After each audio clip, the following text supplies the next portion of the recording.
Yeah, so I have to wear it for a 2.5 hour lecture. It's like, Then you have a microphone now?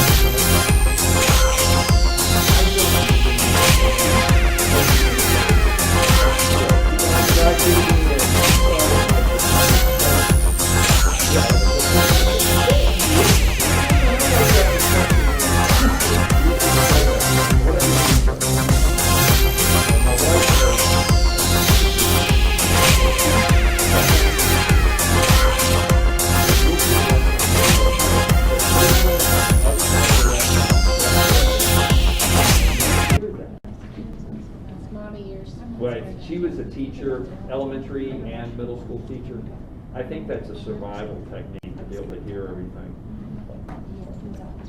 All right, guys, we have 16 minutes to make up when this gets started, so everybody talk fast. Think fast, talk fast. I've never really had much trouble talking fast. Okay, you're live. Listening fast. We're live. Better. We're live. So it's like you're doing the, No, tell us when we're really live, Steve. It went off just as you stood up.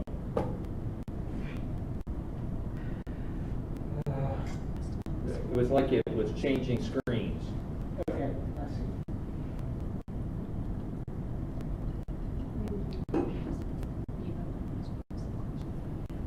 Nope.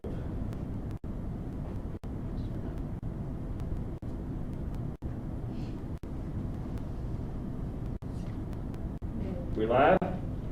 Go for it. Okay. Calling the meeting to order. Can I have a roll call, please? Mr. Davis? Mrs. Eichholz? Here. Dr. Hooker? Here. Mrs. Johnston? Here. Mrs. Lewis? Here. Mrs. Singh? Yeah. I have a motion to adopt the regular meeting agenda. Is there a second? Second. Roll call. Roll call. Dr. Hooker? Aye. Mrs. Lewis? Aye. Mrs. Johnston? Aye. Mrs. Singh? Aye. Mrs. Eichholz? Aye. Can I have a motion to go into executive session for Ohio Revised Code 121G1 to consider employment, dismissal, discipline, promotion, demotion, or compensation of a public employee or official. And G3, conference with an attorney concerning disputes involving the public body that are the subject of pending or imminent court action. Is there a motion? So moved. Second. Roll call. Dr. Hooker? Aye. Mrs. Lewis? Aye. Mrs. Johnston? Aye. Mrs. Singh? Aye. Mrs. Eichholz? Aye.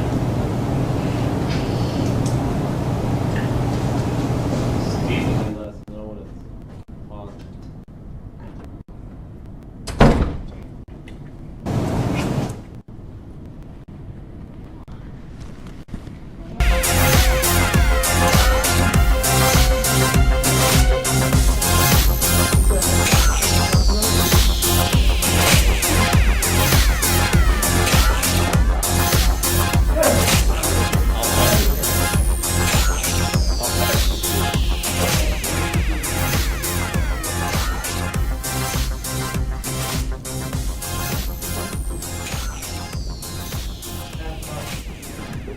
Thank you.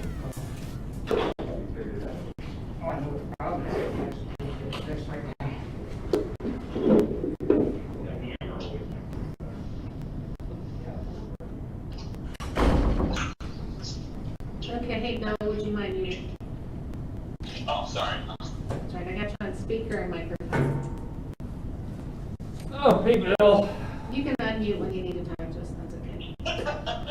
Well, I don't know, might make an interest. My COVID protocol is lacking there, so my apologies. Okay. Okay, well, let me hit the door.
Sweet. live, Elizabeth.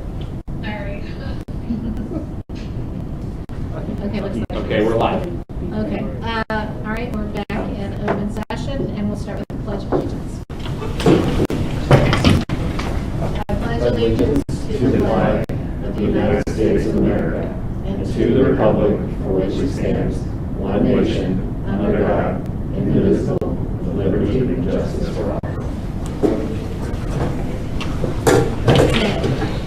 Mr. Konecki, recognitions, correspondence, and announcements. Good evening, everybody. Before we start with the listed recognition correspondence announcements, I just would like to introduce a couple of our new employees. It's been a while since we've been together live. First, I'd like to introduce Andrew Cox, who is our new administrative assistant at the district office. If you haven't had a chance to meet Andrew, he's here tonight. Welcome, Andrew. Welcome. Nice to meet everybody. And I'd also like to introduce in person our athletic director, who's been working since late May, really, Brian Phelps. Brian is here, and I've asked Brian if he would share a few words. Brian comes to us with a ton of experience, as you know, having worked both in a preparatory school in Texas and also with Seven Hills for years. He's an experienced athletic director and, of course, joined us at a crucial time as we're trying to prepare for our new school year. And I thought it would be nice to hear from Brian for just a few minutes about what we've been through as we got ready to launch the 2021 school year. So Brian, welcome, and thanks for joining us. Thank you, and just want to say thank you to the board for adding me to the Indian Hill School District. It's been great so far, even under the circumstances, which we all know have been tough for everyone, but with athletics in particular, it has its own challenges. I think that our coaches and our kids have done a really good job responding to the challenges ahead. We started off the year, once we knew we could kind of get going, with coaches holding Zoom meetings and discussing what our protocols and procedures would be to practice, and of course waiting on the news from the OHSAA and the governor's office if we were going to have a season. So it's been really step by step a new territory for all of us. Currently we're operating under a 15% capacity in our venues, which some really are no problems and some are a little tougher. For instance, when we have our home soccer games, we're 40 people in the stands, and that makes it really tough. Volleyball games are 220, and football games are 330. So we're doing the best that we can. There's obviously the constant reminders of the protocols and procedures that we have in place every day. As Kirk says often, that really is stuck with me. Crisis fatigue sets in, and we have to remind each other why this is so important for us to continue to move on. And something that I feel like I've said a lot lately, when coaches, maybe parents, maybe kids get a little grumpy of some of the things that we have in place, it's the reminder 3 weeks ago we were just happy for the kids to be playing. So we kind of have to remember that every day is a gift, and we're going to continue to try to do everything possible for our kids to continue to play for as long as possible. So we're really excited to get another day and another week, and we're going to take it a day at a time and a week at a time, and be thankful for what we have so far. Welcome. Thank you. You knew what you were walking into, right? Yeah, you've had a lot of years' experience. Nobody's had this experience. That's right. We appreciate you being here, Brian, and welcome. We're glad to have you. Brian has been also involved in the building steering committee from day one as well this fall, so we appreciate him helping out with that. I also just want to thank our PTO leaders and members. Many people may have noticed that our K-5 students are wearing fanny packs that are going to be loaded up with the safety materials that we have, wipe packets and hand sanitizer, and our PTO has agreed to help make a donation to help support those things, and we really appreciate that. On behalf of PTO, I want to thank everybody, and I think our students are thrilled to have these fanny packs, especially when they're out on the playground during recess. You can imagine having the ability to store their things throughout the day is really nice. So we appreciate all the help from our PTO. It's been a while since we got to focus on athletics and academics in this way, so a couple of really nice recognition pieces tonight. I want to congratulate congratulate some of our departed seniors and students at IHHS, Callie Gibson, Julianne Lambert, Ricky Martin, Mariana Norita, Joy Ong, Samara Summers, and Elsa Zhang, who competed at the Just Right state competition for competitive writing in May. Joy and Elsa placed in the top 15 of all the writers at the competition and are having their stories featured in the Just Right anthology, which showcases the best of the best from the competition. We also want to congratulate our class of 2020 graduate Olivia Sheldon, as well as rising sophomore Alex Sheldon, who both participated and placed at the National Junior Classical League Convention, which was held in July. And as you can imagine, again, all of these things were kind of modified because of the pandemic this summer, and yet they still took the time to compete and show out, and we want to congratulate the ladies. Indian Hill High School is also being represented by Ethan Marks, Sarah Matawi, Sydney Poffenberger, Audrey Bristol, Brooke Youngblood, Tacey Hutton, and Claire Hardick at the Bulldog Invitational, which is a special invitation-only mock trial tournament that is hosted nationally by the Yale Mock Trial Association in October. This is a coveted invitation to a special mock trial competition, and because of the strength of our team, they have been invited for the first time. That's really cool. So very happy for this group of students. You'll also notice this evening, board members, that our enrollment reports for the year are included. I'd just like to point out a couple of items with regards to that. Get my notes straight here. Our enrollment in our district is up for 5 of the last 6 years now, and for the 3rd year in a row, to 2,141 students. 30 students have enrolled into our district this past school year to start the 2021 school year from private schools in the area, and only 14 have withdrawn or left our district. Sometimes I think that out there in the community we'll hear information, rumors, gossip about the numbers with regards to enrollment withdrawal. That's been pronounced, I think, because of the pandemic, also in COVID and school planning. But the fact remains that overall, we've brought in 30 new students to the 14 that have gone out, and our enrollment is up. And at the high school specifically, it's basically 4 in, 4 out, very, very static. So we're pleased that our enrollment is up again, and that always affects how we plan our operations and our school year as we move forward. Also, I want to make sure everybody is aware that today we released our 8th annual quality profile. It's a really nice report. I hope that everybody has a chance to look at the data that is in the quality profile. It's full of data. Not only does it have our rankings as a nationally renowned school, number 5 by U.S. News and World Report, number 9 by Niche, our Communities of Music Best Award from last year, being a top workplace in 2020. It also has some really important data as you go through the pages that I'm so proud of. One of which is that 95% of the students at the Indian Hill School District are involved in multiple activities. That's not just athletics, that's all activities. For a public school district to have 95% of its students involved in activities is just tremendous and speaks to the culture and the involvement and engagement of our students and their families. I think that's just a wonderful number that we want to remember. Also, at the high school, I think it's important to note that even with everything that went on last spring and being remote for some time, 10,379 hours of service were contributed by our students at IHHS throughout the school year. That's simply amazing. That's over 17 hours per student on average. That's really, really amazing.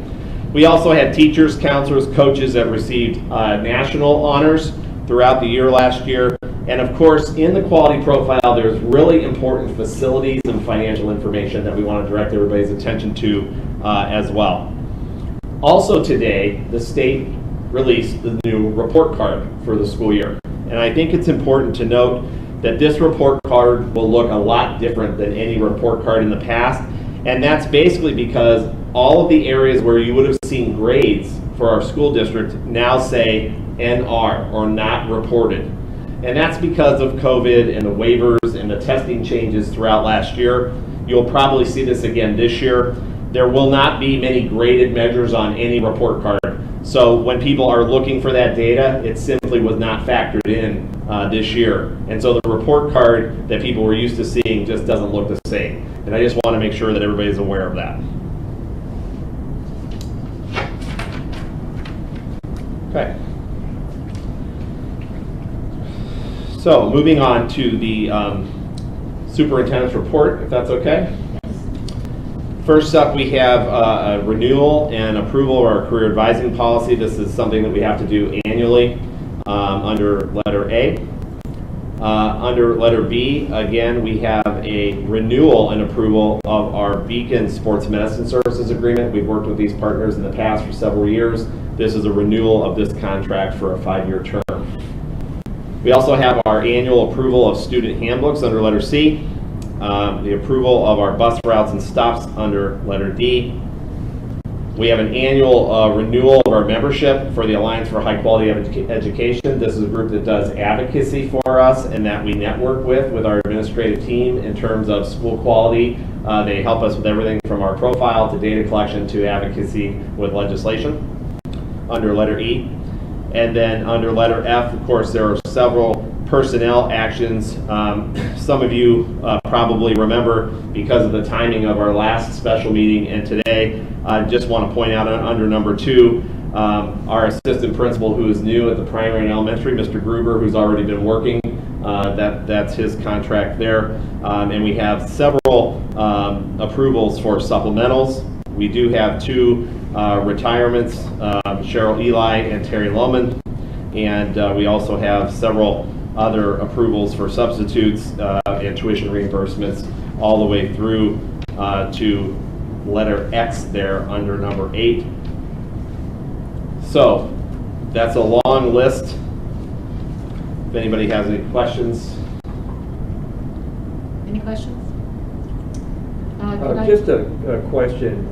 When I was going through this, and you did a nice job of presenting it, but I did not see the link to all the stuff with niche and all that. Is that in a separate report, or is that not attached, or is that the quality profile was sent on the board report last week, and I will send you a link that will send you directly to it via email. So that you I think it ought to be included in the It's in the minutes. quality profile. No, but I just say it in the quality in the minutes. We'll make sure it's in the minutes. I think it should. All the people in the community want to see that. So.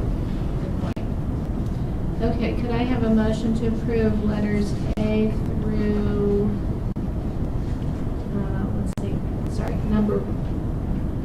through, I'm trying to find the numbers. F. F, thank you. Sorry. There's so many sub things. And so, letters A through F of the superintendent report, please. So moved. Is there a second? Was there a second? Second. Okay. All those in, I'm sorry, roll call. Dr. Hooker? Aye. Mrs. Lewis? Aye. Mrs. Johnston? Aye. Mrs. Singh? Aye. Mrs. Eichholz? Aye. Okay, treasurer's report, Mr. Davis. Under my report for this evening, under letter A, we have several minutes to approve. The August 4th regular meeting, the August 4th special meeting, the August 9th emergency meeting, and the August 20th special meeting. Letter B is to approve the financial reports for the month ending August 31, 2020. Item C is a resolution to join a class action suit under the United States Bankruptcy Court, Southern District of New York. It involves the Purdue Pharma LP and their Chapter 11. Item D is several contracts for student services. Number 1 is an amendment to the Hamilton County Educational Service Center that was approved back in August. Item 2 is Claremont County ESC, that's attendance services for a student. Claremont County Educational Service Center, educational services at the Genesis Student Center for a student. Claremont County ESC, interpreter services for a student. Claremont County ESC again, special education supervision services, $675 a day, 1 day per week. Item 6 is Jefferson County Educational Service Center for the Virtual Learning Academy services. That's $1,500 plus fees for service as needed. And the final item is Sonia Horton. That is services for a student per that student's individualized educational plan at $30 per hour. Item E is a resolution declaring the impracticability of transportation and offering payment to parents in lieu of transportation. Those are some missed parents from school year 2020. One item under now and then invoices, EMS Link Incorporated. That's website maintenance, and the cost is $5,148. And then finally, item G is an acceptance of donations. The PTO donated 2 separate donations to the high school for $2,000 for last year's junior day and last year's sophomore redo day. As always, we appreciate those donations and the programs that they support. Any questions? Could I have a motion to approve items A through G of the treasurer's report, please? So moved. Second. Roll call, please. Dr. Hooker? Aye. Mrs. Johnston? Aye. Mrs. Lewis? Aye. Mrs. Singh? Aye. Mrs. Eicholtz? Aye. Thank you. Under item 9, board members, we have Neola policy updates for the fall. These are first readings of the list here, A through O, and specifically I would just point out that letter C 2266 is the Title IX update regulations. That's the biggest policy change that's been kind of talked about in the news, and we've needed to make sure that we were updating all of our policy language for the new laws. It does require a district coordinator designation, which we have. Mr. Nichols is our designated Title IX coordinator, and requires staff training, and all of our staff members have been trained. So, board members, just let's be sure to review these carefully since we will vote at the next meeting. And I assume these have all been passed by Mr. Dieters, our legal counsel, and he's approved all changes. Okay. Other business. Operations Committee, the minutes are posted. And B, we will have a presentation by Mr. Brad Moats, Moats Engineering, regarding the energy performance contract. Can I make one comment on the Operations Committee? We met and actually looked at all of this stuff, what's being presented tonight. So it's already gone through one look and deep dive, and again, we'll have one now for the whole board. Great, thank you. All right, thank you, Nancy. So in terms of just a little recap, we were retained last fall to provide criteria engineering services for the energy service contract. The first step of that was an RFQ, which was done publicly on the OFCC website. Can't hear you guys. Do you want to sit here and use a microphone? Sure. Everything's one time. I can do it. Thank you. Sorry about that. No problem. Thanks, Brad. It'll be better for people out there too, they can hear better. Okay. So our firm was retained last fall to provide criteria engineering services with respect to the energy service contract. An RFQ was posted on the OFCC website, and qualifications were received from 9 firms in early November, which we worked with Mick Davis and Ken Stegman to score those, and 5 firms were shortlisted. Out of that qualification process, we deemed that 4 firms were extremely qualified to go ahead and to submit proposals. So with that, we prepared those request for proposal documents. There were some delays due to COVID, of course, and we got proposals back in early June. And from those proposals, of the 4 that we received, it was apparent that there were 2 vendors that we deemed that were most qualified in terms of the costs that they were proposing. And those were the firm of Brewer Garrett, based up in Cleveland, and Energy Optimizers in the Dayton, Ohio area. So from that, we notified all the firms that we were intending to move forward on that basis, and we received additional bids the end of July and some clarification numbers in early August. And from that, we feel that energy optimizers is the best approach for the district. I believe there's a resolution that is pending for perhaps this evening, which would give us the authorization to move forward into final negotiations with them. This criteria engineering is probably a little different than what you've been used to in the past. In other words, every other project we've done for you in the last 15 years, there's been a set of documents, there's been a firm bid, and you award. This process is a little bit different because the final design will actually be done by these the organization that we select with our oversight, and then we will commission the work. But what we're envisioning, so there's two important pieces in terms of what we're envisioning. One has to do with the lighting. So as a part of the RFP process, we got a lot of ideas from other vendors, including the two finalists. But so that was why we did the additional bidding the end of July. We expanded the number of alternates that we were requesting so that we could look at some additional items for energy savings. And then the other thing, of course, that we wanted to look at was what were things that we could do to improve indoor air quality. And there were one component we looked at the end of July was ultraviolet light. And we have really advanced to the point where we think bipolar ionization is a better solution. It's about the same cost. So for the primary school, the elementary school, and the high school, that investment on those units will be around $100,000. The middle school wasn't in that mix.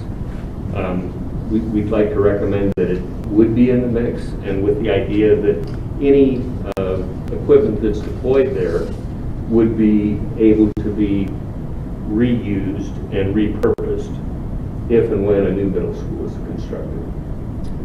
So that's not in the $100,000 number. But what bipolar ionization does in the very simplistic form is that it has positive and negative ions that charges this device is located in an air handling unit typically. And it charges these particles and it helps them to group together to get bigger so that your filters filter them out. The other thing it does is it removes as I understand it, the oxygen from these particles. So it's been tested on COVID. It works on all kinds of pathogens. So it will be a good solution not only for now but for moving forward in terms of having healthier and better air quality within your buildings. These devices last about 15 years, so it's not like it's a 25-year product, but it's not like a filter that you have to change every year. So we'd like to, as a part of this process, if we're given the permission to go ahead with energy optimizers, would be to explore these items. The other item it is the main energy savings is the lighting. And so again, we initially requested the lighting proposals based on replacing fixtures with the kind of the new standard the district's been using. For the lack of a better term, I'll call it the razor fixture. You've probably seen it. It's the light fixture that has just one kind of LED strip down the middle of the fixture. It is a very sharp looking fixture, in my opinion. It's very high quality. But we're thinking that there's a series of options, and there might be best a hybrid approach. In other words, the razor fixture would be used in a number of areas that are high profile. There are a lot of public sees the fixtures, but in other areas, and I'm particularly thinking at the elementary school and the high school, where you have fixtures that are in very good condition, that there are a number of areas where you might just want to relamp those.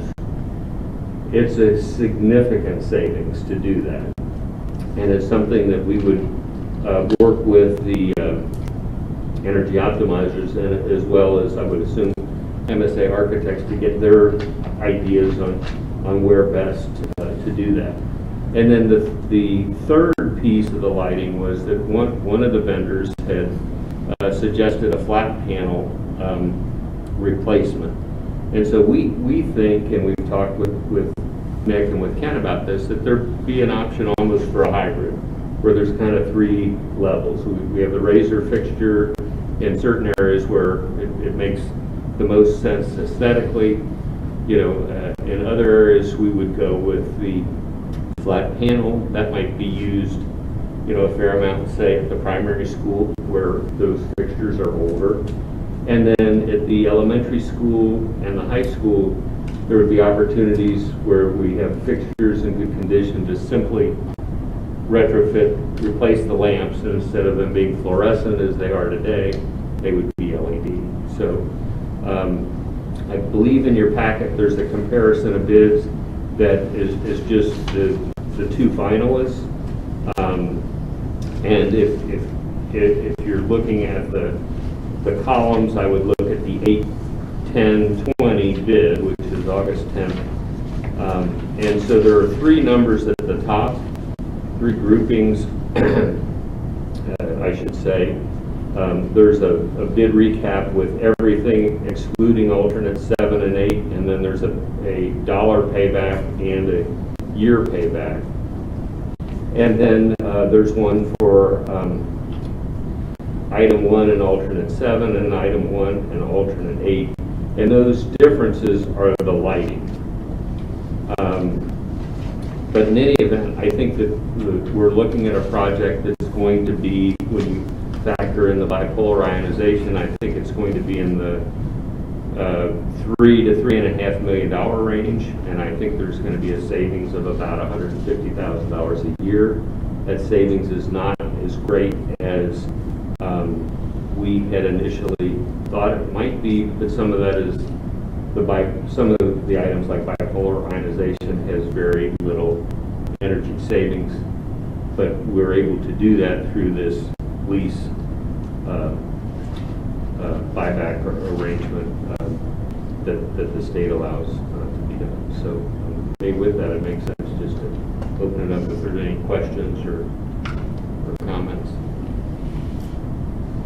Andy, was there anything from the operations? Well, I just think can you just explain again, because it's been a while, how this program works? We take a loan out and it's paid back based on the savings. Can you just give a high view, don't get too far into the weeds, but I think for the public, they need to understand what we're doing here. Right, so I believe the resolution that's in front of you is to go to the next step with energy optimizers, but also to go out and to obtain options with respect to financing. And so certainly you have bond counsel that has helped with that in the past, but there's other sources for financing, and we're going to try to look at what the absolute best option is for that concurrently with getting the final pricing from energy optimizers. And so that this energy savings pays back the capital that you borrow to facilitate the project. And one of the benefits of this, Dr. Hooker, is that these lease loans are at a much lower rate than typically you would find on the open market for this. So the goal is to get these at 0 or near 0% over the term of this loan, and at the same time we're using those savings to pay that principal and interest back. Right. The whole point is that this needs to pay for itself as best as it can do. Now, the ionizing thing is an add-on where we're trying to improve the quality of air, so that's not going to return. Like lighting. Lighting is your big, wonderful hit. You save tons of money. It pays for itself so fast it makes your heart swim. But we've got to have high-quality air in these schools. It's COVID today, but it could be something else tomorrow, and it's the flu every year. So we need anything we can do to improve the quality of air in these buildings. I have a recollection that when we were presented with something last fall that there was some kind of guarantee by the how does that work in? Is that the same thing? So yes, Okay. you're right, Kim. The final, there will be a guaranteed energy savings each year. And I think for the first year or two, our firm has been retained to, as a part of our original agreement, to review that information and confirm that we either agree or don't agree with that. So if they don't hit that number, let's say they're to save $150,000 a year and they don't hit that number, they have two options. One, they cut you a check, or two, they do additional energy savings at their own cost so that they get up above that $150,000 threshold.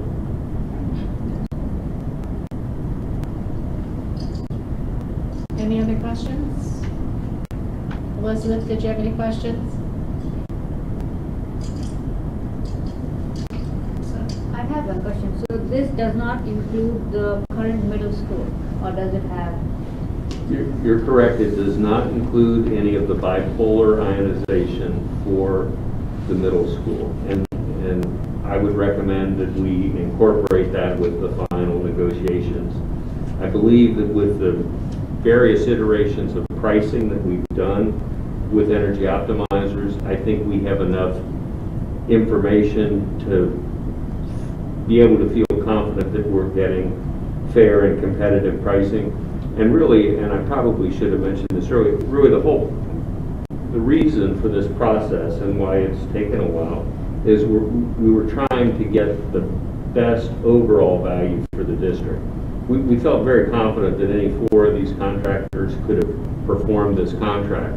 So after that, it was about, well, let's get the best value in terms of the pricing and the return. And so that's how we got to where we are. And so moving forward, I think between all the numbers we have, we feel very confident that we can get additional competitive pricing with these last couple of pieces of work. But to Nikki's point, we're not doing, there's many things we're doing in the other buildings that we're not doing in the middle school. Right. We're not, that would be the only thing that we would be doing in the middle school. And it would be done with the intent to repurpose that equipment in the new units that are designed. And to the extent that, these things come in standard, sizes and lengths, and that we would, in case, there are a lot of air handling units at the middle school, if you're probably aware, if you've ever looked at the Google Earth image. But anyway, we get some, if the standard length is a 6-foot one that we're using at the middle school, and, or excuse me, at the high school and the elementary school, for example, then we might get that same length there, so that if one fails, we have a light piece of equipment to use as a stock item, because I think ultimately we'll have fewer air handling units at the new middle school than what you have today. And one thing, when we looked at this project, we had already done the work with the facilities committee, and they had determined that the life of that middle school was pretty close to the end of its life, that it served its purpose here in Indian Hill. We've talked that through with a potential replacement with a bond here in the near future, potentially.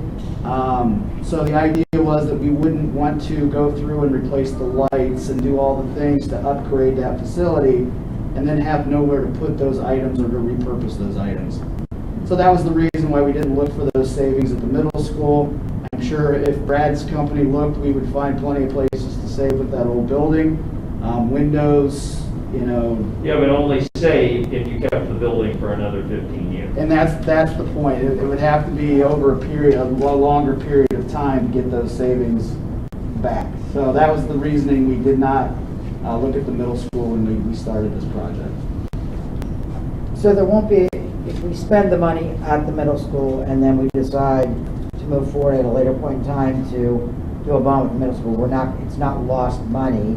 It's not going to be expensive to remove, to repurpose it in new HVAC units. Is that correct? That is correct. Any other questions or comments from the board? Any questions?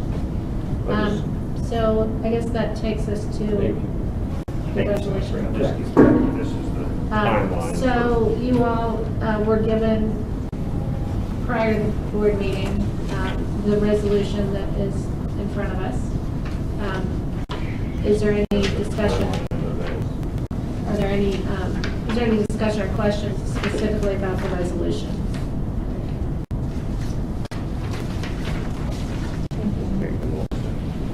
Jim, how are you doing? Okay, hearing none, can I have a motion to pass the resolution that is in front of us for the energy performance contract and the exploration of lease purchase financing? So moved. Second. Roll call? Dr. Hooker? Aye? Mrs. Singh? Aye. Mrs. Johnston? Aye. Mrs. Lewis? Aye. Mrs. Eichholz? Aye. And I do want to extend our thanks from the district to Modes Engineering, Brad in particular, for all the work you've done to make sure we're procuring the most savings we can with this project. Thanks for your patience. Thank you, Brad. Appreciate it. I actually want to also thank Ms. Lewis for helping us to step back, rethink, look at this carefully before we did pull the trigger. So it's taken us a while to get here, but it was worth the time. So I think we're doing a whole lot better job than we would have had we made a quick decision. And we obviously went with a different company. I thought this process was very good. Yes. I think that is a That's why we have 5 board members. That's right. Okay, next we have the health consultation with Bethesda Healthcare that's attached to the agenda. Yes. This is something that we discussed along the way about having a health consultant that was not an employee or a board member, particularly during this COVID experience, so that we could have our own healthcare expert kind of on call as needed. Is there any other information that we should be sharing? Yeah, I'd just like to go over a short summary. I think this is a really, was a great suggestion by the board members, and I think that we're really excited about this new partnership. Bethesda Healthcare, Tri-Health, or its designees are going to provide ongoing consultations regarding COVID-19 related health orders, guidelines, laws, resources, and services for the Indian Hill School District Board of Education and its administrators under this memorandum of understanding. They're going to do provide this service to us in several ways. First, they're going to assist with education and information sharing for our students and staff with regards to COVID-19 related health guidance, laws, resources, and services that are out there in our region. They're going to consult and advise with the board and school administration directly on health policy questions and the data reviews that we do in the future. They're going to consult and advise and examine trend data that they see locally, regionally, and give us opinions about those. They're going to give us opinions about the health orders. They're going to share information related to how contact tracing data evolves and how it should be evaluated. And they're going to advise us on school operations as we move forward, which we've already gotten some help with, which we really appreciate. And then they're also going to refer school officials and administrators to the resources and services that are out there, not just for students and families, but also for staff in the future as those things become more readily available. As you know, this is probably going to take some time, and we're going to have questions that come up. And when new services or innovations come online, whether it's testing or some new type of vaccination in the future, all of those things are things that we'll be able to get information on from our consultants. I want to thank Terry Bremer, who's the Vice President of Employer Solutions at Tri-Health, for her assistance to make this MOU possible, and Dr. Rob Dunham, the Director of Clinical Services, and Dr. Malia Harper will be the primary consultants for the Indian Hill School District through Tri-Health moving forward with this partnership, and we want to welcome them and thank them for all their help. And Mike, you point out that this is not costing us anything? This is not costing us any money. This is a memorandum of understanding for a consulting service that the Tri-Health organization would like to provide to us and partner with us. And it is a unique partnership. They have not entered into this type of agreement with the school district in the area as of yet. I want to point out that I had nothing to do with who was picked. I purposely stayed out of it because it's not my job. But I do think Tri-Health makes a lot of sense. They're already with Miami University. They're already at Xavier University. They're used to working with schools at a different level. So I think this is a natural partnership. There were other good people being looked at, but I think this could work out very well. And certainly if you talk to Miami and Xavier, they've been very happy with the relationships. There are two things that, because of this partnership, have already evolved that I just want to speak to because I think that it's come up in questions from parents several times. First is how we make the decisions about our shifts. And if people look under the students and parents section on our website, they can see very clearly how we're going to do our data reviews and what elements we're looking at. And talking with Terry Bremer and her team, that helped develop some of that thinking that went into our list for our data review. The second thing is they made a suggestion early on, which we went live with today, and that is a weekly update or data page to share our COVID-19 information with the public. And so on our website, under the students and parents section, you can now see an updated list every week of our cases, positive, our number in quarantine, and a percentage, so that anybody who wants to have that data can have it. And early on, that was just something that came up in a conversation and our team followed through with, and now it's a reality. And all of those kinds of things along the way are very helpful to our team and the board, so we really appreciate it. Okay, the one question I had, it's under the term. It appears that we'll start this, effective when we sign it. It'll remain in effect until we cancel. So this could be an ongoing relationship outside of the COVID situation. That's the plan. Yes. Okay, so this is not just for the COVID time period. Yes, and based on the services and the resources they may be able to provide beyond COVID, I think there are some educational benefits for our staff, and then, of course, some strategic things that we can talk to them about moving forward that could benefit our organization. I think that things will come up when we're trying to decide how to run our nurses, that they can give us advice on many levels. And it's something we should have probably had a long time ago, and I'm glad we're having it now. Good. Great. All right. So, do we need a motion to approve this, right? Accept it. So can I have a motion to accept the health consultation with Bethesda Healthcare? So moved. Is there a second? Second. Roll call? Mrs. Lewis? Aye. Mrs. Singh? Aye. Dr. Hooker? Aye. Mrs. Johnston? Aye. Mrs. Eccles? Aye. Okay, is there any other business from the board? Should we say anything about where we are right now? And I think maybe from you, that just kind of where we are or something? Yeah, is that something that? Well, I think in general, if we're talking about our shift, our plan, and our update, I think where we are 2 days in is in a really good place. I think students and our staff overall have made some amazing adjustments to shifting from a hybrid model to bringing students back on campus 5 days a week. I do want to point out that about 20% of our students chose our Brave Virtual Academy or online option. That's a significant number. So one of the things that, when we made this shift back to 5 days a week in person, we're also shifting back, but not everybody is coming back to campus. And not only did they have that option, but also it allows us to maximize the social distancing we can do in our buildings. And while we cannot do 6 feet of social distance at all times and in all places in our buildings, we are practicing that and educating our students and staff to continue to improve, and we're learning it as we go. And I am so proud of our students and the way that they have conducted themselves.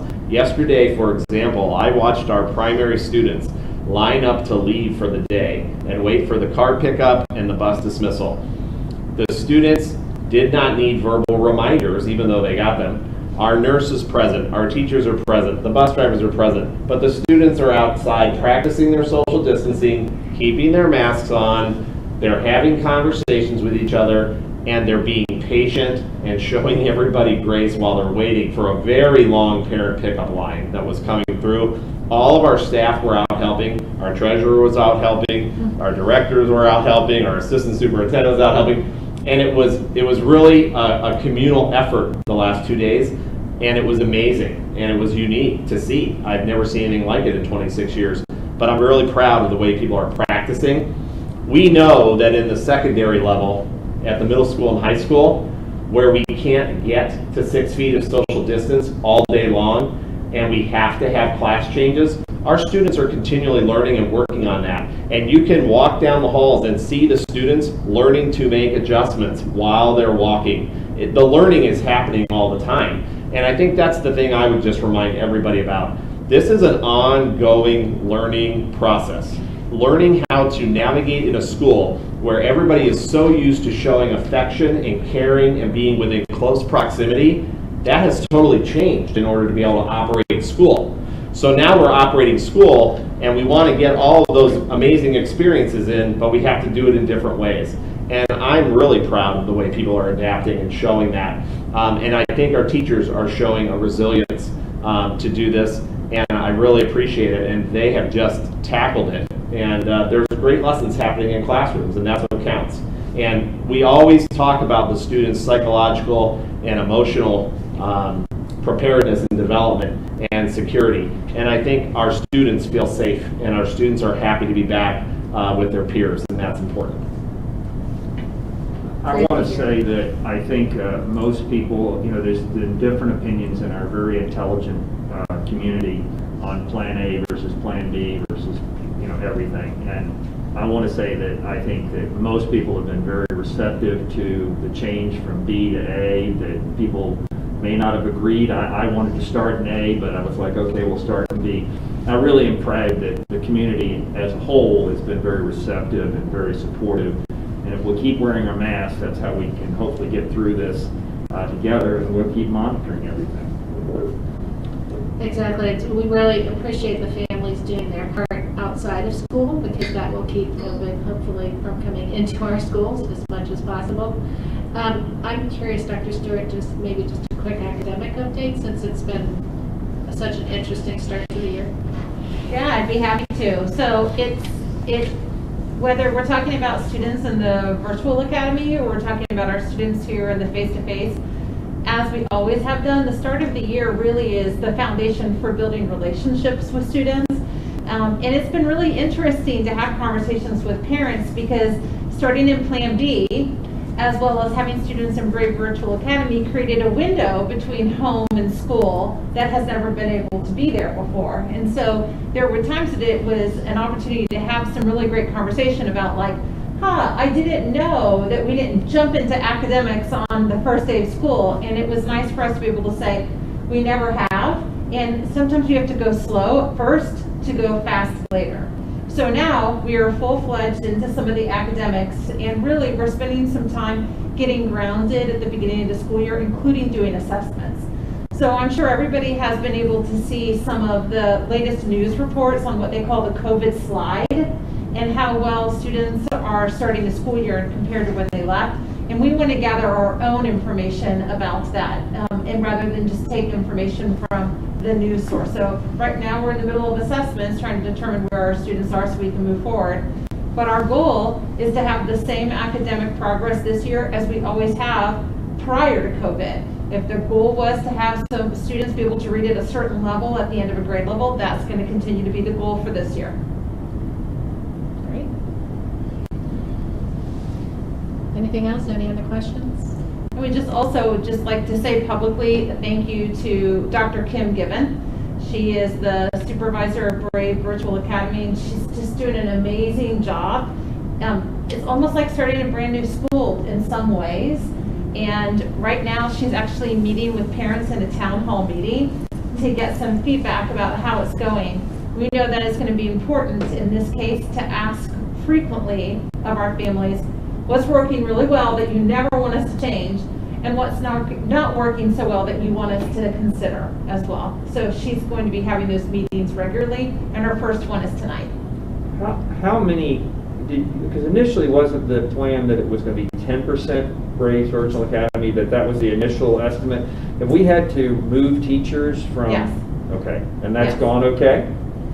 Yeah, I would also like to give credit to all the teachers in Brave Virtual Academy as well. Some of them didn't know that they were going to be assigned to that position until a week before school started, and they have absolutely embraced it and have been working so hard to make sure that it feels like a high-quality program to our students on a regular basis. When we made the switch from Plan B to Plan A, we also wanted to be responsive to our families who shared with us that they were no longer feeling safe. So we had 23 different students reach out and ask if they could move from the face-to-face model into Brave Virtual Academy, and we said yes immediately, and the teachers welcomed them with open arms, had orientation settings, and allowed them to do that. Good. Additionally, right now we are serving 24 students in Brave Virtual Academy who are going to be there temporarily because they're part of a quarantine. And in those cases, not everybody is joining Brave Virtual Academy during a quarantine, but there are some families who are asking for that level of support, and we would like to be able to do that. That's excellent. And I think to your question also, Dr. Hooker, for the future, when we talk about this number of 20%, it is over what we estimated originally, and it's a significant part of our operation now, and I think it's going to be moving forward, and so we're going to have to keep that in mind as we do our planning for the future. No question about it. I just got to say one more time, though, to anybody watching, talk to all your friends. The game has changed this year.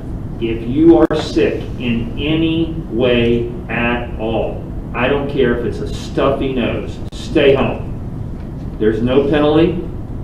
There will be no penalty. There will be no problem. But you are taking a grave risk sending that kid to school and exposing a bunch of kids if that kid has COVID. I don't care if you're wrong and you kept home a kid with allergies. That's fine. But if you send the kid to school with COVID, now you have affected the lives of many kids who now have to be taken out of school into quarantine. So please, if you're sick, stay home. If you're sick, see your doctor, decide whether you need to be COVID tested. Many times the doctor may say, no, this is just allergies, you don't need anything. But please do not send a sick kid to school under any circumstance at all. And there will be no penalties. Thank you, Dr. Hooker, for reiterating that. It's important to know. Any other comments or questions? Okay, Mr. Davis, did we have any public commentary? There was none. Okay, there being none, do I have a motion for adjournment? Yes, I so move. Second. Second. All those in favor? Aye. Cool. Thank you. A basic regular meeting. I know. One hour.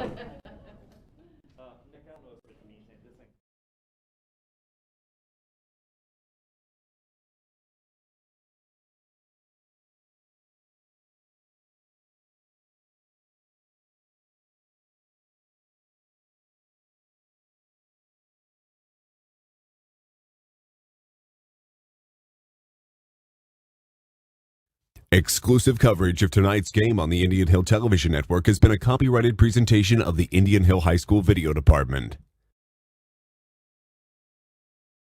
Coverage of tonight's game on the Indian Hill Television Network is a presentation of the Indian Hill High School Video Department.